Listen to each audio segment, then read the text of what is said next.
Good afternoon, you guys. We are live on a Tuesday of a snowstorm. It is the Get to Know Her show. I am so happy you're here.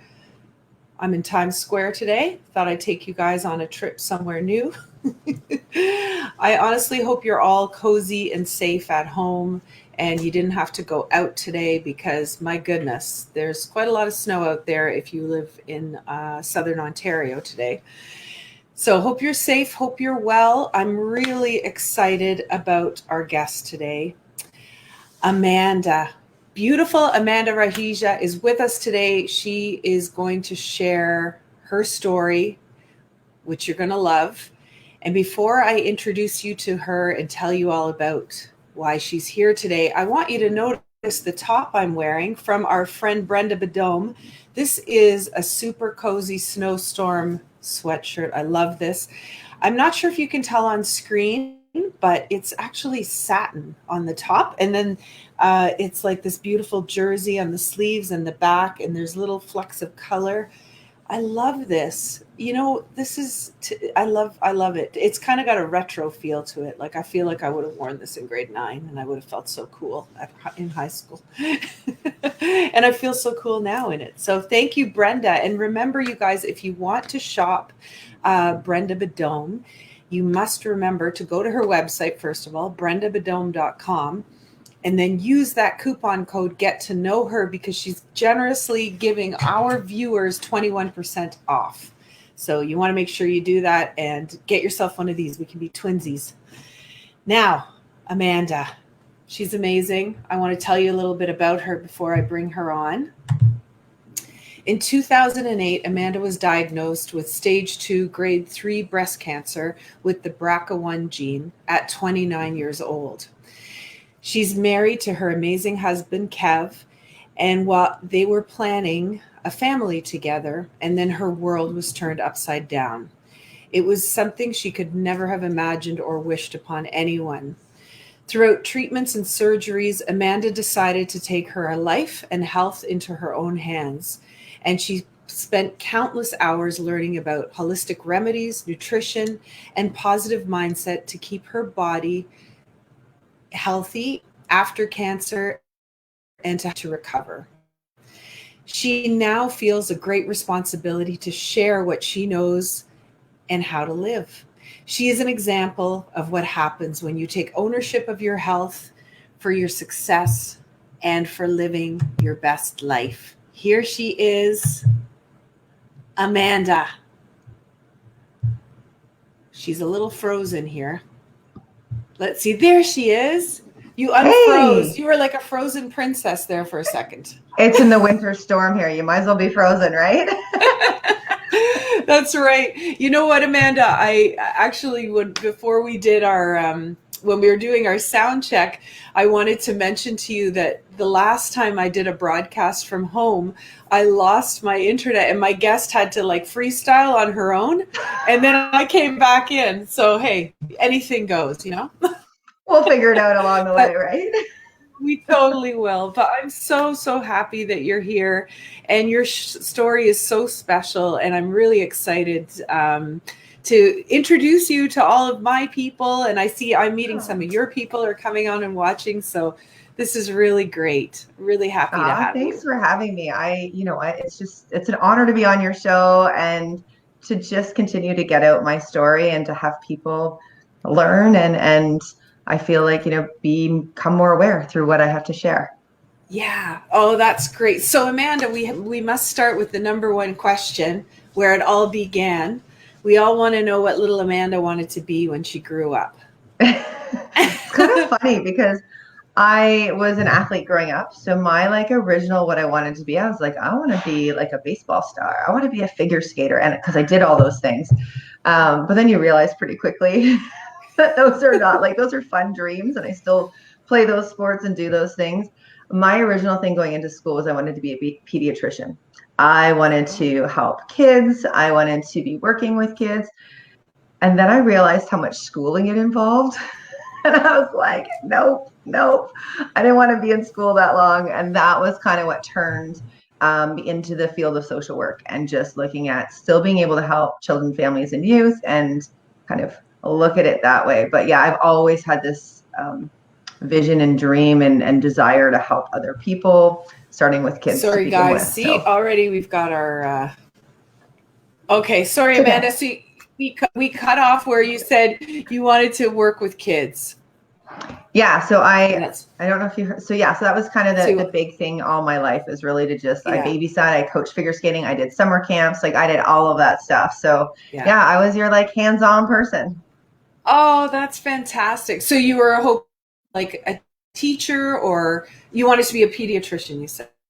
Yeah, and then it just sort of Yeah. switched to the field of social work and really helping those in need. And yeah, just kind of, and honestly it was like, well, that's like this much schooling compared to a pediatrician, and that's where it kind of went for me.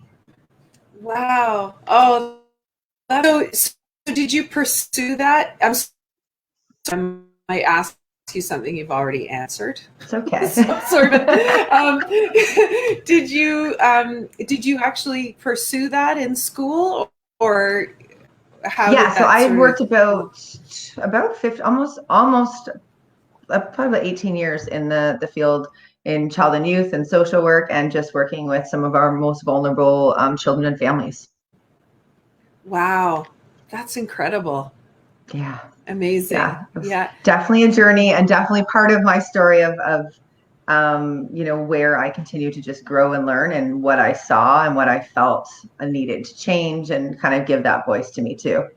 Yeah, yeah, that's wonderful. So take us, because this is such a big part of your story, and I really do want to focus on that. Take us to that day when you were 29 years old, and if you can tell us about your diagnosis, and also maybe tell us if this was something that you found and went to the doctor, or Mm-hmm. how it sort of all happened for you. Yeah. So I'm an open book with my story. And so for me, Yeah. it's, I want people to learn from what I experienced. So, I mean, I was healthy, I was athletic. I was 29. You sort of think you're invincible.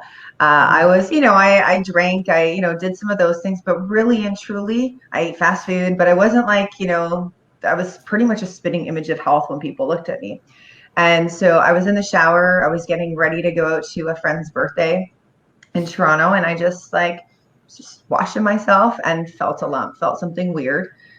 And the first thought in your head is, oh, it's nothing, right? Like it's probably Mm-hmm. nothing. But then the funny thing is, as you rub things more, they become bigger, right? It's like you're pressing on it and you've now made it more Yeah. swollen. So I didn't say anything that night because we were all out with friends. And then I had said to my husband, I'm like, feel this. This doesn't feel right. And so the interesting part is when you're young, and so, 12 and a half years ago, people didn't, like, doctors weren't all like, oh, it must be cancer. They're like, it's probably nothing. Don't worry. I went into the doctor, and, she's like, it's nothing. You don't have a history. You don't have this. But something in my gut just was like, this isn't right. I don't even know. I can't even tell you, because people are like, what was it? I'm like, it just, so I started kind of making up a little bit more of a family history than I thought I had. I end up having a family history because I have the BRCA gene, but I didn't know all of it. And so Mm. I just was like, I have this family history, and I'm quite concerned, and, kind of overemphasized it a little bit more. Yeah, And good for then you. I would go for one test, and, I went for, I think it was a mammogram first or an ultrasound first. Some of that's a little bit of a whirlwind because it happened so quickly. And then they're like, don't worry. I don't even know why you're here. It's nothing. It's very small. And it all kind of got minimized. But every single time I went back and got the results, they were like, oh, I'm so sorry. Like, we need to do more, or I'm worried about this now. And so it was like, I got used to this pattern of it being, don't worry, it's nothing. And then you go for the test, you get the results, and it's like, oh, we were wrong. And so every Wow. single test was sort of like that. And that's a horrible feeling, because first of all, you're not Yeah. felt like you're being listened to, right? I'm kind of Right. having to lie, like lie to be Yeah. like, check me out. And then you see that and you're like, how many other people, listened? And we're like, oh, thank God it's nothing. Like, the doctor doesn't think it's anything. So I'm just going to do nothing about it. So by the Yeah. time I kind of, it rushed through really fast. As soon as they realized like it was something, they did a biopsy. And then all of a sudden it was like you go into fast forward cancer mode. So those of you that have been diagnosed with cancer or know someone and have kind of gone through the journey of cancer, it's like this, like you get put on like a roller coaster. You're climbing up really slow and they're trying to figure things out. And then all of a sudden, if it's, positive, you have cancer, things just go so fast that you don't even know, like, I didn't even have time to think about things. I didn't even have time to actually kind of make informed decisions or really, I wouldn't even say understand what was going on. It was just like Wow. at 29, I heard cancer. And then the second thing I heard was, with chemo, you may never be able to have children. And, you heard from me, like my Oh. whole life was helping kids, working with kids. I love kids and, had this Mhm. dream, fairy tale, life, what's life going to be like of having kids. And so honestly, that's probably all I heard. As soon as I heard that, I was like shut down and I didn't hear anything else. Oh, Thank goodness. Amanda. Thank goodness for like my mom and them in the waiting room to be like hearing the Yeah. actual diagnosis, hearing everything else because I didn't hear it, right? Oh, So wow. yeah, so like Yeah. it's truly a whirlwind, and it's one of those things that, like, as soon as people started hearing, they're like, you have cancer? Like, how do you have cancer? You're 29, you're Yeah. athletic, and so that's when it kind of got inside me of being like, I need to, like, this needs to be known. Like, I fought for myself, I advocated for myself, and Mhm. not everyone would do that.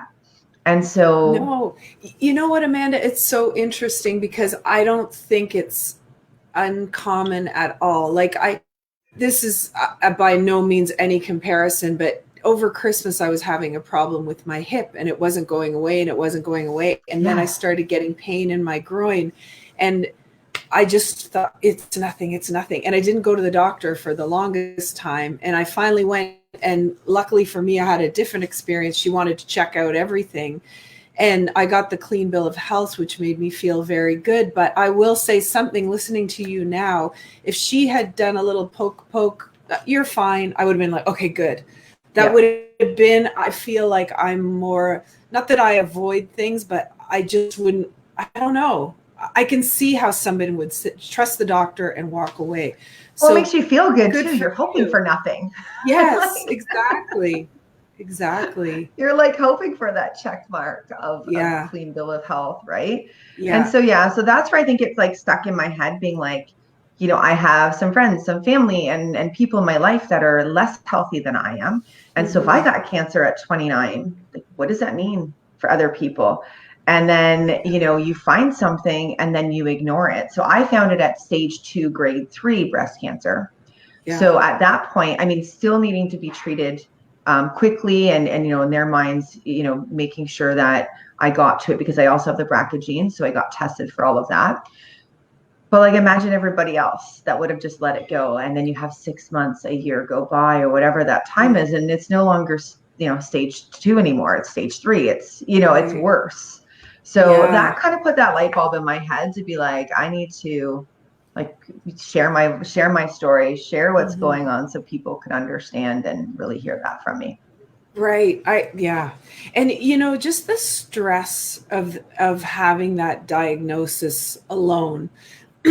I think, a lot of times we underestimate when you know, learning from someone like you who's been through it, that we underestimate the when you first got the diagnosis to where you are now. Today you're an advocate, you take us all on your journey, you want to help people, you want to empower people, but I'm sure it didn't start that way. Yeah. And there must have been many, many nights of, I don't know if the question why me ever crossed your mind.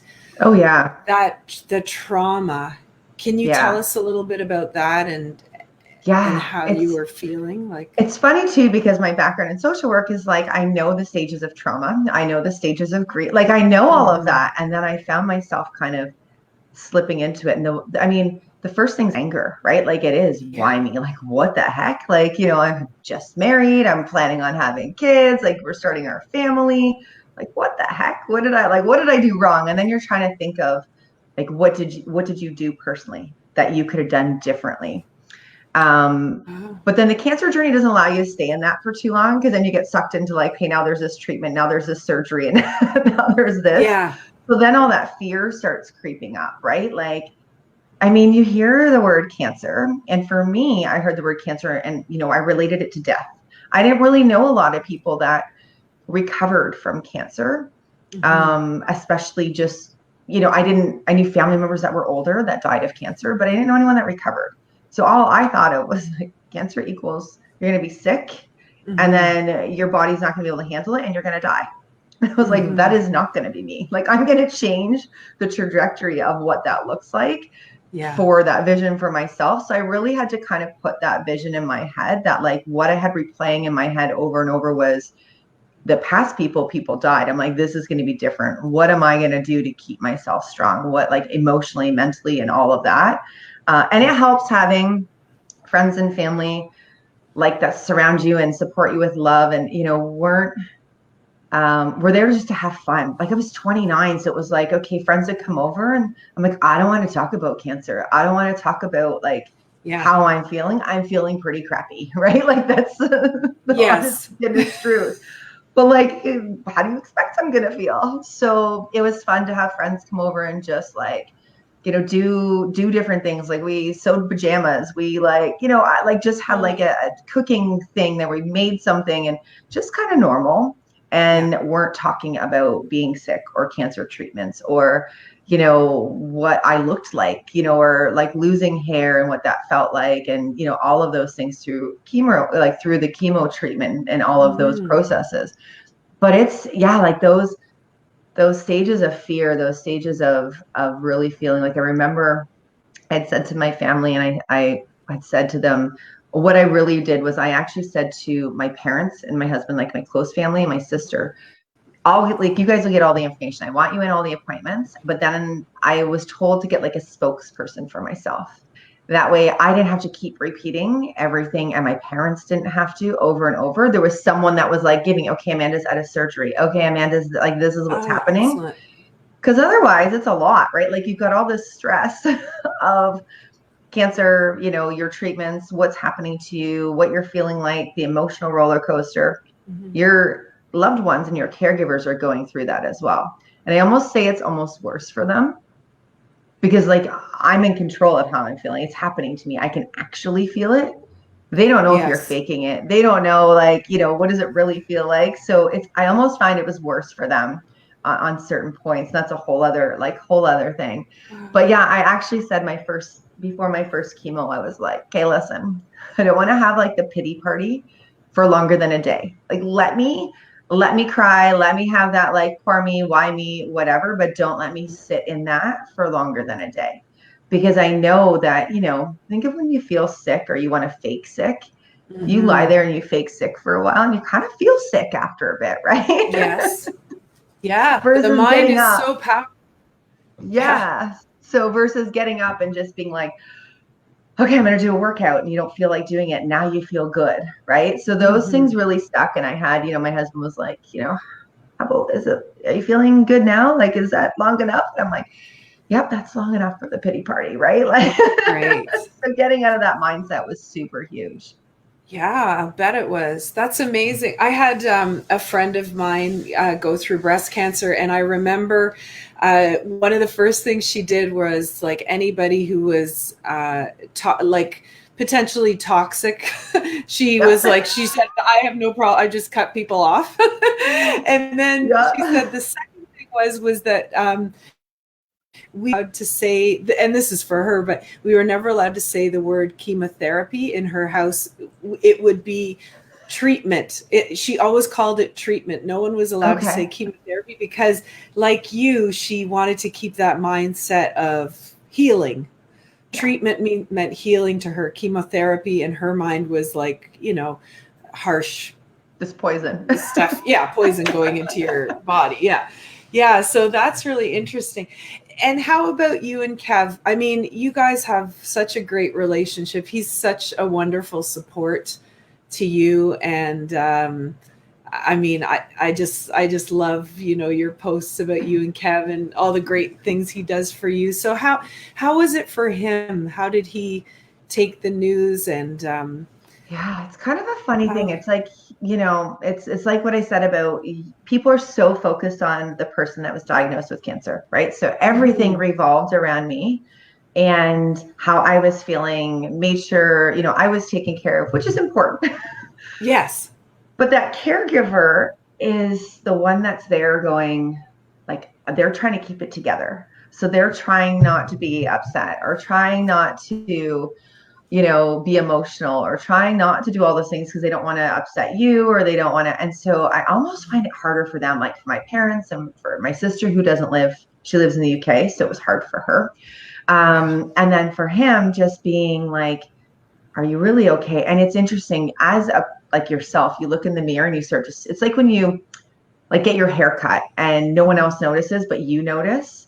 I find with cancer, it was the other way around. You'd see yourself like, and you're like, I don't look that bad. Like, my skin's a little bit pale. I'm looking a little bit like whatever.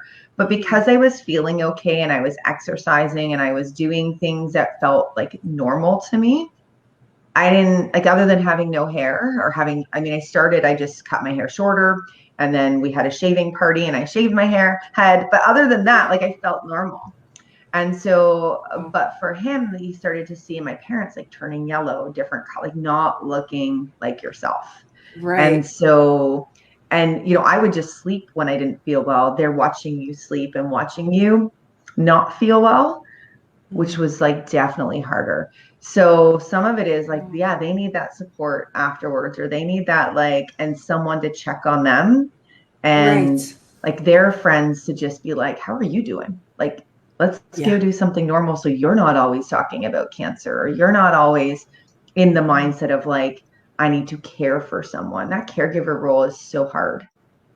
Yeah. I mean, Wow. I And actually that's probably so, would prefer to be in the care in the cancer patient role than the caregiver wow. role at times, right? Yeah.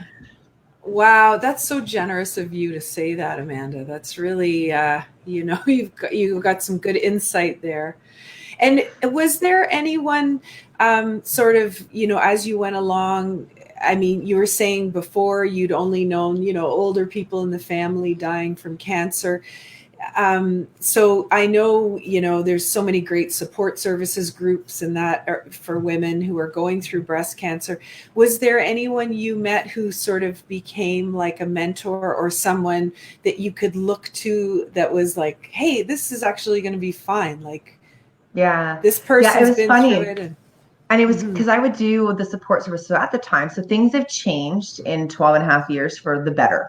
So 12 and a half years ago, I would walk into like some of the support classes or the groups, and like literally people were 60 and above. And I was like, Wow. I'm 29. The same issues aren't the same. Your Hmm. body image might be a little bit different, but you're younger, your friends are doing different things. Like my worry was different than their worries, right? Hmm. So I actually stayed away from a lot of support services in the beginning because I really just felt like it didn't fit. And then there was more of that like not fitting than Right. actually fitting in. I found one that was an exercise program, again, more my style for Hmm. cancer patients. And it wasn't just breast cancer patients. And it was really cool because it was run and it was all based on just paying for what you can. It was a not-for-profit service. And unfortunately, they closed down due to not having any funding, but they were Okay. just like had physiotherapists that were volunteering their time to just work with you to work your body back to strength and to stretch out those muscles. And it didn't matter what cancer you had, but everyone was in there with like cancer. So people were bald, people had, their PIC lines. And so that was a neat experience for me to be and see people like lifting weights and doing the things that like I was like, I wonder if I'm going to be able to do that again after, having a Oh. mastectomy so that really inspired me to just be like, look, these people, I mean, this guy's young. And when you're in a group of cancer, instead of it just being breast cancer at that age, you saw the younger people. I saw like Mhm. the 20-year-old males. I saw, you saw all of that. But then what happens is I kind of relate it to, how when you're like wanting to get pregnant, everyone around you is pregnant. And Yeah. then you're like, oh my God, the whole world's pregnant, right? Or like when you want a blue sport, like Yeah. a blue car, and all you Yes. see is that blue car on the road. Yeah. So as soon as I had cancer, it was like, oh my gosh, like this young person has cancer and this and so all of a sudden, like that law of attraction, almost the wrong attraction, but like that law of attraction comes, and you start being introduced to and meeting people of, you know, in the same situations as you. So I met some amazing women, strong women. I met some people at like some of the races, like the Run for the Cure and things like that. But then I joined, and it was probably about 5 years after I was diagnosed. It was a little while. And it's done through the YWCA or YWCA, and it's called the Encore Breast Cancer Program. So I was like, can I'm you going to say go that there again, Amanda? Sorry. Yeah, There so was it's like a little kind of, what's it called? that's okay. It's called the Encore Breast Cancer Program, and it's done through the Y in Hamilton and Burlington, and it's free for cancer patients. But it's an exercise-based program, and then they have like just learning about like mastectomy bras, like prosthetics, lymphatic drainage, like just all the things that people don't talk to you about, right? Those things, self-confidence, all of those things. And so the person that runs it, Anne-Marie Collingwood, she is a breast cancer survivor.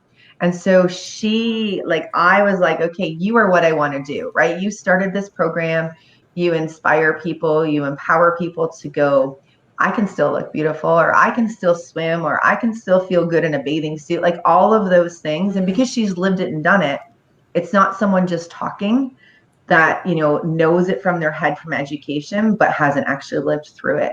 So, but funny enough, she was teaching all this healthy eating stuff. And I'm kind of the person, I'm like, I can learn from everyone. So in the 5 years, I had been doing a lot of changed my diet, changed all this stuff, and I come up with some great things.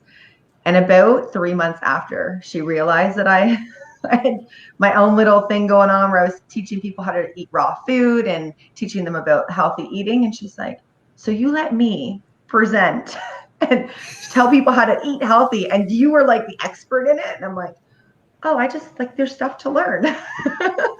Oh, that's so great. Yeah. So now I present at that one. I'm an ambassador for them as well, but I present there and you know, also just help in that end and having her being able to spread that word a little bit more to more people. Wow, that's amazing. So you're vegan, correct? Are you? Yeah. Are you vegan? Yeah. And so everything you eat is raw, Amanda? Or is that No, I tried that. So I mean, yeah. The reason why I went vegan, or you know, some of the dietary changes, because my cancer is hormone positive. And so when we look at things that have hormones in them, no matter if you're doing, you know, organic meat or not, animals still have hormones, and eggs still have hormones, and all of those things. So for me, through my learning, not through the medical field, but through my learning, eliminating those things helped reduce the estrogen and progesterone in my body. And I saw that through blood work, right? So I was able to kind of look at, and then sugar feeds cancer. It's known, it's proven, statistics all over. So for the first probably 3 years, it was really easy to be like, my 30th birthday, no alcohol, no sugar. It was like a fruit cake, like nothing, right? Wow. Yeah. And then, but you have to think about 12 and a half years ago, being vegan is not the same as it is today. No. Today there are so many products in like the grocery store. Restaurants. Like we would go out and I just have like a bowl of vegetables, right? Like that would be it. So like it's so much different now than it was back then. But I just knew, like, it's like, you know, if you're going on a diet because you want to lose weight, there's some motivation, but the motivation's like, you know, I'll cheat today. But mine was like, I'm not going to cheat. Like, this is what I'm doing to make sure my body stays healthy so I don't get cancer again. I'm 29 and have the BRCA gene, have had chemo, and don't want to do and had a full mastectomy. That's it. I don't want to do anything else. And so I wanted to feel like I had made enough changes. And there's no guarantee, right? Like, it's not like I made all these changes and that's the guarantee. But I kind of, you know, always think about the definition of insanity, right? Doing the same thing over and expecting a different result. I was like, I thought I was healthy before, and I was, but for my body, it wasn't. So I needed to change something. And if it didn't work, it meant I needed to change something else. If, you know, and so trying new things and working on new things. Now, so I'm vegan. I did raw is really easy to do in the summertime. But like today, it's freezing out. I know. I'm like, can I bring you a bowl of I soup, like Amanda? warm. Yeah.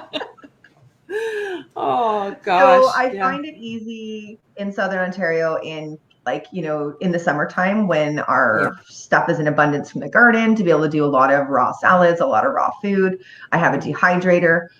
In the wintertime, I love like your soups and, but I'm Yeah. plant-based. So really trying to stay away because people be like, I'm vegan. And they're eating like the fake chicken nuggets and the fake. And I'm like, that's just like eating chicken nuggets. That's still processed food, right? So I really try and Yes. keep it plant-based, very whole food and healthy. Wow. That's great. My Yeah. God, So that's not easy. And how about the alcohol factor? That's got to be hard. yeah, so it's a Do hit and you miss. So allow like, yourself like a glass of wine every once in a while or? yeah, so you pick and choose, right? So here's the thing Hmm. too. I learned like which alcoholic drinks had high sugar content, right? Like so you kind of so the first years I didn't do any.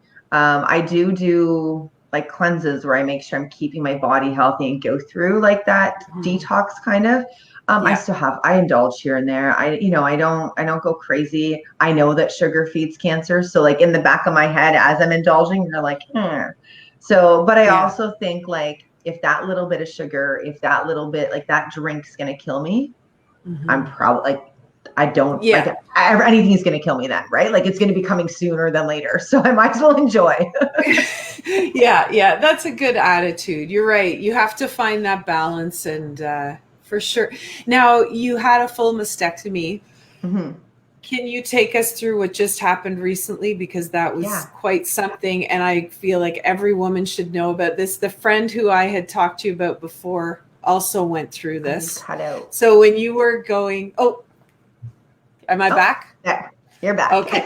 I was just going to share with you that the friend I was telling you about before, she went through exactly what you experienced this year, and it just broke my heart. Yeah, Yeah, this is crazy. So please, you share with people what happened. But well, you know what I it's was kind of the relating it thing. to, Amanda? What? It's like when your car gets called back in. I'm like, how dare they? This is a human being. The So hell? true. Okay. Well, it's kind Yeah. of a funny thing, right? Because in your mind, when you get diagnosed with cancer, you do the treatments, then you're technically cancer free. The world around you thinks, okay, cancer's gone, right? Like you're done your cancer journey. But in a Mhm. cancer patient's life, your cancer journey is never done, right? You're still at risk. Like having chemotherapy put me at risk for more cancers. So there's, Yeah. you find a lump or you find something weird or something happens and you're like, is that cancer? Whereas like wouldn't think that, right? You wouldn't be like, oh, I have this like weird spot. Is that cancer? Yeah. And then you're going to multiple doctors and seeing different people. So then it's still on your mind. So I feel like part of me is that journey like is never over, especially having the gene. You're just always it's always in your mind. But I did do so when I found out I had the gene, so I did chemotherapy and then I decided that was it. During the chemo was where I did a lot of natural treatments, a lot of learning just about kind of healing our bodies. And I don't regret doing chemo, but I just felt like this was enough. This is what this is what I needed.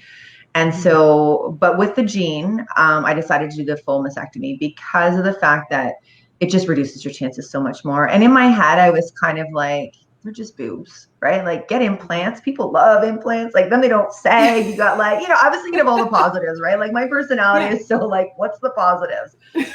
And my husband was like, it doesn't matter. And, also being married, being in a secure relationship, feeling confident about myself definitely helped, right? So I was just like, Yeah. okay, that's all good. Take him off, reduces my risk. I can be happy about that. Mhm. But again, the same process, like they rush you through. It was like, okay, mastectomy. Here's your expanders, which are the most uncomfortable things, stretching your skin to make you, be the size you want to be. Um, and then putting in implants. The only decision or options that I was given at that time, and still happens today, was like what type of implant, or do you want to do like your own fat, which I didn't have, so you couldn't use my own fat. So like that was it. It was like you have the gene, you're having a mastectomy. There was never any conversation with me about just putting nothing in.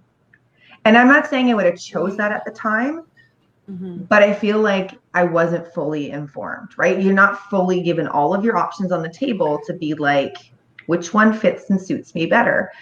And then you're rushed into this decision because they're like, okay, we've booked you for surgery. And it's funny, we feel like the medical system, and I still catch myself doing it today, even though I am so much more well-versed in it, but it's like, they tell you they have a date for you and you feel like you have to drop everything because like, oh my gosh, they like, but like, where's our control? Like, did I have to go for surgery on that day and feel rushed? The answer is no, right? Mm-hmm. Like I did chemo, my chances were reduced significantly. I didn't really need to rush it through, but you feel like you have to, I guess, is more that, or like in that mindset of like, they've scheduled me and they're important people and they're busy people and I'm just going to do what they say.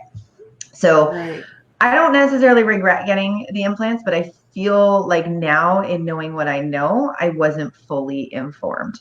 The one thing that I was informed was after 10 years, approximately, I would have to get them replaced because there's like an expiry on them. So when you get implants, you actually get like the little barcodes for them and they're like yours. They're like here. Okay. So if they get recalled, here's the info on them. And so in my head, I always knew 10 years, they have to come out 10 years. And so it got me kind of thinking and exploring a little bit more about, did I make the right decision? Is it like, is this for me? Do I want to keep doing this every 10 years? Like I was 29. So then at 39 and then at 49, at 50, like look how many more years that is of surgery, right? Yeah. So I started exploring the idea of just removing them completely. And as soon as I talked about that with surgeons, doctors, it was like, oh, you don't want that, honey. Like you want to have breasts. And it gets you back thinking and going like, our society is so built upon that women's femininity is about our breasts, right? And about, that perception of if you're flat, and not everyone's born with big breasts, right? Like, but like that if you're flat chested, that you don't look feminine, or you wouldn't want that, or you wouldn't be accepted in the community, in society as that, right? And so it took me a while because I was like, but I'm not defined by that. And my breasts are really just like, they're just there and they're fake anyway. So like, what's the difference? Yeah. So that was a big, like, it took me a while. And then about my 8-year mark of having in my implants, I was pretty certain that I just wanted them out. I was like, I don't want to keep doing surgeries. Like I'm fully confident in who I am. I don't feel like they define me. And then my surgeon said, there's actually not an expiry date on them anymore. You just get them out when you feel you need to get them out, or when they, they rupture, or you're having difficulties. When they rupture, oh God. Yeah, when they rupture, when there's issues, that's when you have to go in. And I was like, what? Oh God. I'd be thinking about that all the time. Like, how will they rupture? Where will I be? Will I be on vacation? Yeah. And I'm like, but God. Like, how does that happen? And he's like, it's just the company. The companies have now said there's no expiry on them. And I'm like, so I don't feel okay with that. So that's when I started this journey of like learning more about like, how would I know if they would rupture? And I came across breast implant illness. I came across all these groups and people that were struggling with and seeing the signs of symptoms of breast implant illness. And now it being in the medical diagnosis of like, it actually is a medical illness. It's not just something that people, so for years it was like, you're making it up. They're not, like the implants aren't causing it like that.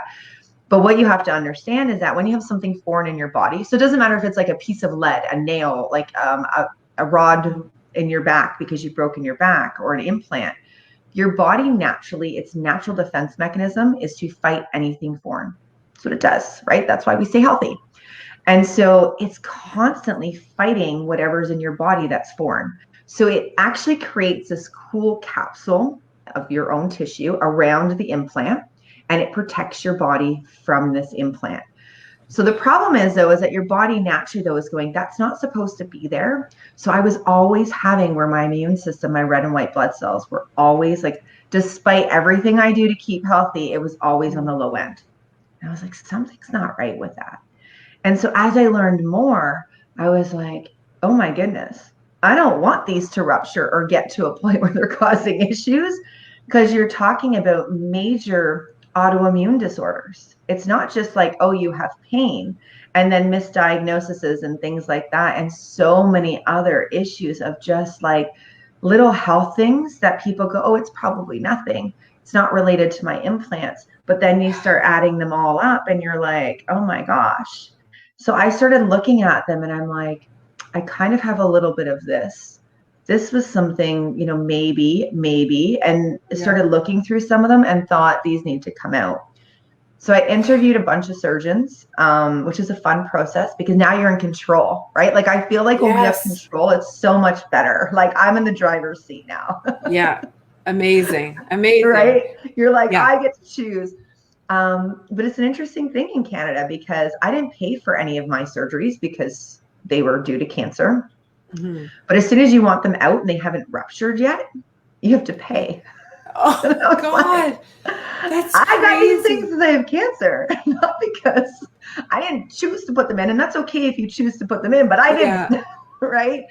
And it's not cheap. And I was like, okay. So I either let them rupture and then, you'll take them out for free under OHIP, or I, pay for it. So fortunately for me, my original surgeon is amazing and has supported me in kind of being very natural. I went back to him and just talked to him about what my thoughts were. He understood. He, said most people don't do this. Most people don't go flat. Most people put an implant back in. Mm-hmm. And then it took me about 2 years and I went back to him and just said, like, you're the person I want. I interviewed him and I felt like he listened and I felt like he understood what I wanted and the reason I wanted it, and it was funny because he had interns coming in. It's a teaching hospital. And they'd be like, oh, are you sure, that you don't want to have your own tissue put in? Or are you sure you don't, do you want us to leave some extra skin just in case you want to? And he's like, listen, she doesn't want it. I'm like, thank you. Oh, amazing. He's like a soulmate. Soulmate doctor. Surgeon. Right? And that's what you want. You want to feel like you're listened and you're heard. So I did have became that spokesperson for you for this chapter of it, right? And the big thing that I started noticing was in the last, in COVID, probably at the beginning of COVID, I was having two things happen that were new. And one was pain. I was having pain in my tailbone and I couldn't, no matter what I did, wouldn't go away. Mm-hmm. And undiagnosed, did everything to figure out what the heck it was and no reason for it. And then the other thing I was noticing was I would walk out of the shower and under my left armpit pit, it would stink. And when I say stink, my husband's like, did you shower today? I'm like, I just got out. My hair's still wet. I showered with soap. What do you mean? And that was a big trigger for me because I was like, our lymphatic system, our sweat glands expel everything that our body doesn't want to have in it, right? So it's all the toxins, it's all those things. And I know for myself, when I eat super clean, so when I'm doing raw food and all my juices and wheatgrass, when I sweat, it doesn't stink at all. I could do a 40-minute workout and it doesn't stink. So something was going on. And so that was the big thing that I'm like, these need to come out now. This is the sign the universe is giving me. Yeah. So you know what, Amanda, I made an assumption about your surgery and I think it was because my friend was having it as well. I assumed that you had a recall on your implants. That's why because that's what happened to her. She had a recall and I was saying to her, what the hell? This is horrible, just, I thought of when our cars are recalled and we got to get a new part, that a woman has to be opened up and. And although mine weren't recalled, the company had all the recalls. Now I'll say I'm fortunate for the recall because my surgeon was able to perform many surgeries and remove the capsule completely. So one of the things that I really wanted in my surgeon while I was interviewing doctors was I didn't just want the implant out, I wanted the whole capsule. Because that capsule, if you think of what I said, it's protecting your body from that implant. And so that capsule, if the implant leaked, I've seen pictures of mold and and bacteria growing between the caps. So I was just the whole thing. The thing with that is it's not as easy of a surgery, right? Because now they have to scrape and make sure that everything comes out as a whole. It's a little bit more of other than just cutting and pulling out the implant or draining the implant and taking it out. So Yeah, I chose that. But the thing is too, is that when you have choice and you have Yeah. awareness, you can feel empowered. Like I was like, people are like, you gonna do this during COVID? I'm like, yeah. I always said my next surgery would be during the winter because what are you doing? I'm hibernating. I'm wearing Yeah. sweaters. Like what are you doing?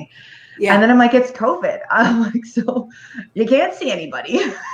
Yeah. So perfect, right? Like I can God. recover. I don't have to worry about like the fear of missing out on like a party or, we're all skiing or whatever because it Yeah. didn't happen.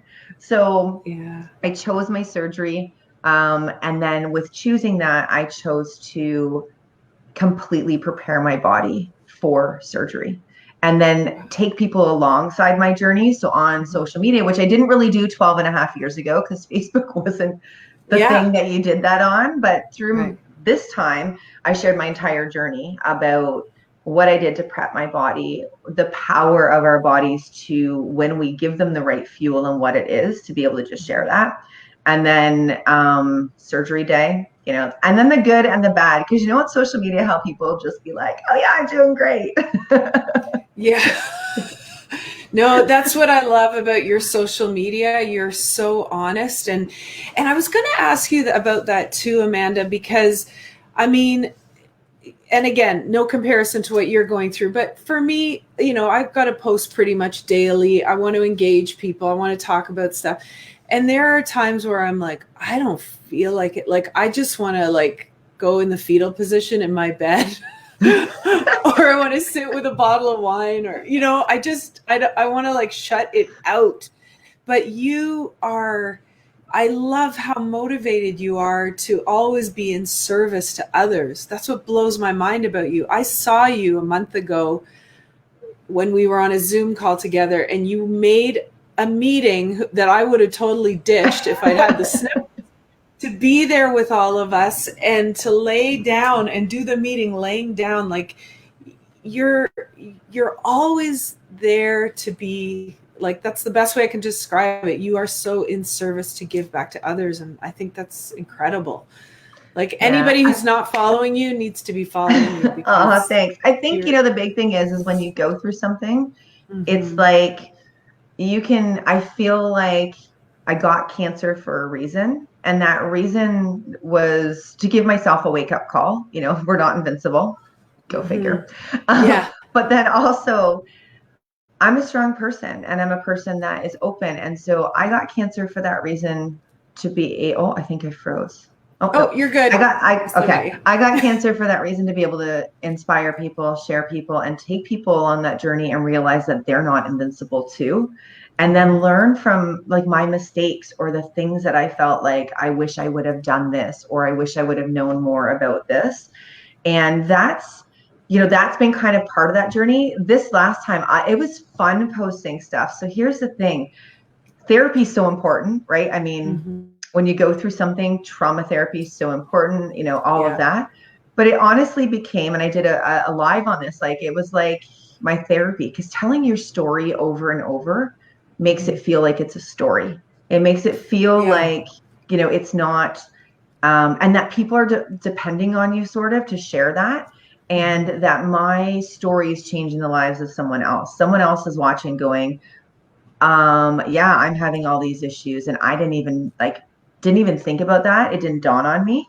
And Mm-hmm. so that's where it comes from. And I feel like, this year I said my two words were awareness and choice. And I picked those two words even before I knew I was having surgery in January. But I'm just like, awareness is something that like we have so much control over, but we just need to Mm-hmm. be open to things around us. And so it might not be something that someone wants to hear now. Like I work with a lot of people that have cancer and they have implants. They're like, so does that mean I have to get mine out? I'm like, no, this was my Mm-hmm. journey, right? This is Yeah. like what I was ready to do, but I was ready emotionally. I was ready physically. And so prepping for all of that, but then being able to share that journey, I just feel like I'd be doing a disservice to people if I didn't. I feel like I've Yeah. got this platform, this avenue to be able to do this. I've got the ability to make change and make a difference. And Mm-hmm. if I don't, and this is just me, but I feel like what why did I suffer through that? Why did I go through that if I can't help other people with it? Yeah, that's awesome. I love that, Amanda. So we have about 3 minutes left here on the StreamYard, and then we're going to do a fun little Instagram after party. But I would love for you to tell people what it is you do now and how Yeah. you're helping people. Awesome. So Yeah. I realized that stress was a contributing factor to my Mm-hmm. cancer diagnosis. Yeah. Working in the social work field was a lot of stress. Yeah. So I took that off my plate. Things just happened for a reason, and it ended. But I was doing all research into health and wellness. And so doTERRA was something, and essential oils that came up in my life along that journey as part of the things that I was incorporating in to keep my body healthy. And so it allows me to have a tool to be able to give people things if they're going through chemotherapy. Like I literally just suffered through instead of taking the meds, or I was doing all kinds of crazy stuff. Don't even ask. But like, it was like, I was like seasickness bands. I was like Chinese herbal tea, like fun stuff, but crazy Yeah. stuff. So I now have tools that I know I can support people with and help change their life, help change, some of the things they're going through. And I look at it and go, I wish there was parts of my journey that someone said, here's something natural that has no side effects. Try it. If it doesn't work, it doesn't work. And Yeah. so I look at that with like chemo and all the meds that they gave me, and I didn't take any of them. I just suffered. But man, if someone could have said, Right. take this, it has no side effects, I would have been like, okay, like, Wow. let me try that. So that's what I do. I teach a ton of classes. My passion is educating. My passion is sharing. So, and then just, being able to inspire and light people up and help people on different journeys in their health and wellness. Oh, that's great. Okay, so during the Instagram after party, maybe we can talk a little bit about some of the magic potions you're making. The love potions. Because I would love that. I would love that. Absolutely. Amanda, thank you so much for all your time today here on this Facebook Live. It's been such a pleasure to have you, and your story is absolutely incredible. And thank you for being and talking about the trauma and working through all of that, because it will help so many people and with their own journey. So yeah, you're amazing. So generous. Thank you. And it's not easy, but we get through with people, helping us and working through everything. So keep those positive people by your side and get rid of the negative people. Yes, exactly. All right, my friend. So I'm going to put you Thank back you. in our virtual green room now, and then we'll check back in for Instagram. Thank you so much. See you later, guys. Oh, thank you guys so much for joining me today on the Get to Know Her show and meeting Amanda. She's just so lovely, and I really hope you enjoyed the conversation. Thank you for all your hellos to her and for your comments. Sorry we couldn't answer them right away. Sometimes it's a little hard to be in the interview and read on the side, but we will definitely be answering your comments. And don't forget to go to brendabadome.com to shop for some lovely clothes, like a cozy little sweater like I'm wearing, and use that coupon code Get to Know Her for 21% off of your order. Thank you so much. Have a great day and keep showing the world your sparkle. We'll see you back here next week.